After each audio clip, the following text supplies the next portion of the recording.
Hola, ¿qué tal? Bienvenidos a su clase de Derecho de Amparo. Estamos analizando el tema que lleva por nombre la acción de amparo. Ya determinamos genéricamente qué se entiende por el término acción desde el punto de vista de la teoría general del proceso y lo relativo a la acción de amparo, así como los elementos de la acción. En consecuencia, ya podemos determinar en qué consiste ya en forma particular la acción de amparo y cuáles son sus elementos. La acción de amparo, tal y como ya lo habíamos comentado en su momento, es el derecho que tienen los particulares o gobernados para acudir ante los tribunales de la Federación con el propósito de solicitar el amparo y protección de la justicia federal contra normas, actos u omisiones de autoridad pública o de un particular que ejerce actos equivalentes a los de una autoridad pública,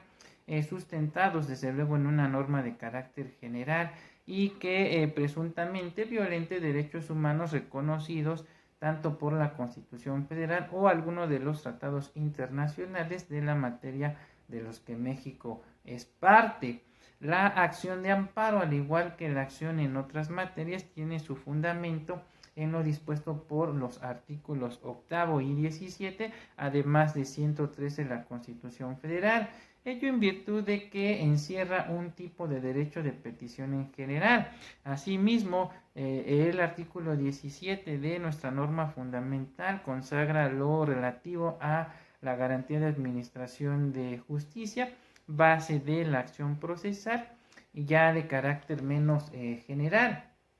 Finalmente, el artículo 103 de la Constitución Federal legaliza en forma especial lo concerniente a la acción de amparo, de cuyo texto se desprende la procedencia del amparo y por lo que considero pertinente analizar el contenido del precepto constitucional en comento, el cual refiere expresamente lo siguiente: artículo 103, los tribunales de la Federación resolverán toda controversia que se suscite, fracción primera, por normas generales, actos u omisiones de la autoridad que violen los derechos humanos reconocidos y las garantías otorgadas para su protección por esta Constitución, así como por los tratados internacionales de los que el Estado mexicano sea parte. Fracción segunda, por normas generales, actos o actos de la autoridad federal que vulneren o restringen la soberanía de los estados o la autonomía de la Ciudad de México. Y fracción tercera, por normas generales, actos o actos de las autoridades de las entidades federativas que invadan la esfera de competencia de la autoridad federal. En forma análoga, el artículo primero de la ley de amparo refiere que el amparo tiene por objeto resolver toda controversia que se suscite por las cuestiones que mencionamos con antelación. El amparo protege tanto a las personas frente a normas generales, actos u omisiones por parte de poderes públicos o de particulares en los casos que expresamente señale la ley de amparo. De los preceptos constitucionales y legales antes mencionados se desprende entonces que el ejercicio de la acción de amparo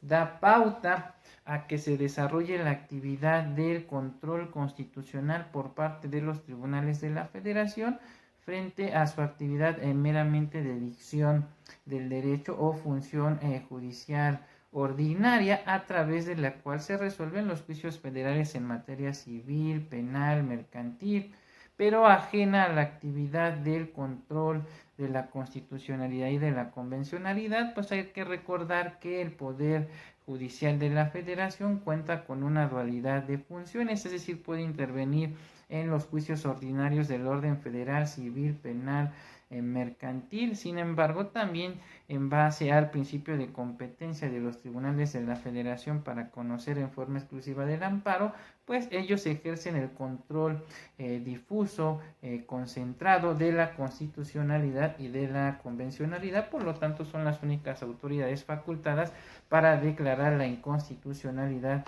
de una norma de carácter general. Bajo la anterior tesitura, los elementos de la acción de amparo son los siguientes. Tenemos un sujeto activo, actor, quejoso, agraviado, impetrante, que es el particular que en su calidad de titular de la acción de amparo ejercita la misma mediante la presentación de la demanda. Es decir, el gobernado que aduce ser el titular de un derecho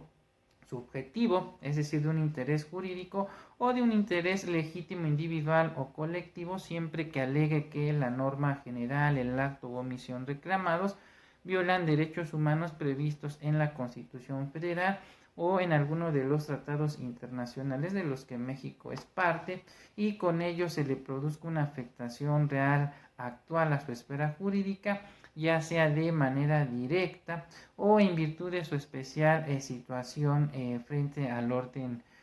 jurídico. Por virtud de este elemento, la acción de amparo se actualiza entonces en los principios rectores del amparo de instancia de parte agraviada, el de procedencia del amparo a favor de los gobernados contra actos de autoridad pública o de un particular que ejerce actos equivalentes a los de una autoridad, y por supuesto el principio de agravio personal indirecto, ahora de interés jurídico y o legítimo, e incluso de forma indirecta el principio de relatividad de la sentencia de amparo, y que ya analizamos con antelación en nuestra anterior unidad. Ahora viene el segundo elemento de la acción de amparo, es el tribunal ante el que se promueve. El juicio de amparo es conocido exclusivamente, como lo hemos establecido en reiteradas ocasiones, por un tribunal federal, de acuerdo al principio de competencia de los tribunales de la Federación para conocer el amparo en términos de lo dispuesto por el artículo 103 y 107 de la Constitución Federal, sin que otro órgano pueda dirimir una controversia derivada de una violación a los derechos humanos reconocidos por el bloque de la constitucionalidad mediante el juicio de amparo. Pues recordemos que el control concentrado de la constitucionalidad o de la inconvencionalidad es una actividad exclusiva de los tribunales de la Federación, por lo que solo la Suprema Corte de Justicia de la Nación, los tribunales colegiados unitarios de circuito o los juzgados de distrito son los únicos órganos jurisdiccionales que pueden, mediante sus sentencias, declarar la inconstitucionalidad o la inconvencionalidad de una norma general, mientras que los órganos jurisdiccionales del orden común solo pueden ejercer el control difuso de la constitucionalidad o inconvencionalidad mediante la inaplicación de la norma que consideren contraria al bloque de la constitucionalidad. Claro, además siempre y cuando funden y motiven su proceder. El tercer elemento de la acción de amparo es el sujeto pasivo o demandado o autoridad responsable. En este caso se trata del órgano de gobierno que, con independencia de su naturaleza formal, es la que dicta, ordena o ejecuta o trata de ejecutar el acto, que crea, modifica o extingue situaciones jurídicas en forma unilateral y obligatoria, u omita el acto que de realizarse crearía, modificaría o extinguiría dichas situaciones jurídicas. Asimismo, es importante resaltar que para efectos de la actual ley de amparo, los particulares también tendrán la calidad de autoridad responsables cuando realicen actos equivalentes a los de una autoridad y que afecten derechos humanos en los términos del artículo 103 de la Constitución y primero de la ley de amparo, y cuyas funciones se encuentran determinadas por una norma general. Ahora, en este supuesto no se encuentra el tercero interesado, a quien en lo sumo en forma un poco técnica genera una especie de litisconsorcio con la autoridad responsable, pero sin que se le pueda considerar como parte demandada en el amparo. Recordemos que el tercero interesado es aquel que tiene el interés de que subsista el acto reclamado y por ende se declare la constitucionalidad del mismo. Ahora, en cuarto lugar, tenemos lo que se llama la causa remota o violación de derechos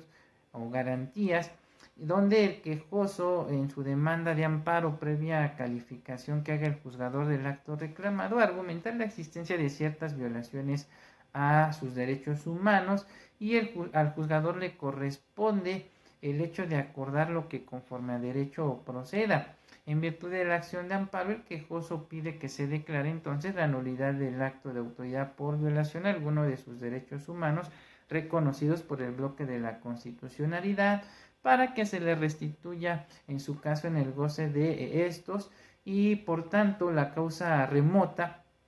es el derecho desconocido por la autoridad responsable, es decir, el derecho, los derechos humanos del gobernado que presuntamente fueron violentados. Posteriormente tenemos lo que es la causa próxima o causa petendi, que en materia de amparo representa el acto de autoridad que se reclama en la demanda de amparo al ejercitarse el derecho de acción de amparo, es decir, la conducta que se le imputa al órgano de gobierno o al particular que ejerce actos equivalentes a los de una autoridad y que el quejoso considera violatorio de derechos humanos. Por ende, la causa próxima lo constituye el acto reclamado, es decir, la norma general, el acto u omisión que se considera violatorio de derechos humanos.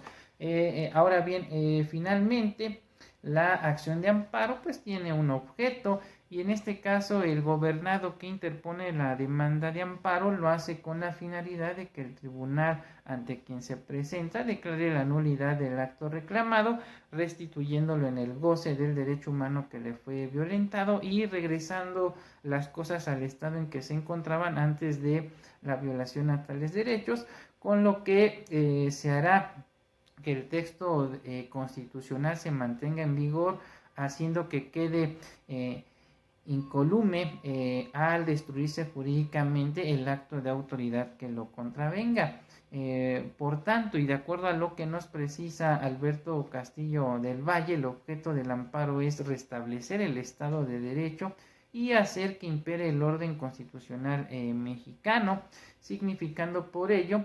que este se traduce en un auténtico mecanismo de control constitucional y de la convencionalidad, lo que hace que se desprendan los elementos propios de la acción de amparo, pues de ello se puede apreciar que el gobernado, es decir, el actor, acude ante un juez federal, es decir, el tribunal competente a quien se actúa en demanda del amparo, pidiendo la declaratoria de nulidad o anulación del acto de autoridad, es decir, una causa próxima que contraviene un derecho del que es titular, o la causa remota, y que emana de un órgano de gobierno o de un particular que ejerce actos equivalentes a los de una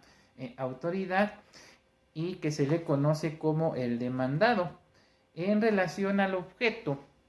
de la acción de amparo, el autor José R. Padilla comenta que este se divide en dos, que es el objeto inmediato y el objeto mediato. El primero se divide en dos líneas. La primera consiste en abrir las puertas a la justicia a los particulares, y la segunda es resultar que de resultar procedente la acción de amparo y resultar también acreditada la inconstitucionalidad del acto de autoridad, el gobernado sea restituido en el goce del derecho humano que le fue violentado, pues así lo dispone expresamente el artículo 77 de la ley de amparo. Y finalmente, por cuanto hace el objeto mediato, este se encamina a lograr el cumplimiento del orden jurídico mexicano como alto valor del Estado, tendiente a lograr la pureza constitucional. Bien, con esto estaríamos concluyendo entonces el presente video y estaríamos analizando en uno subsecuente lo relativo a la importancia de la acción del amparo.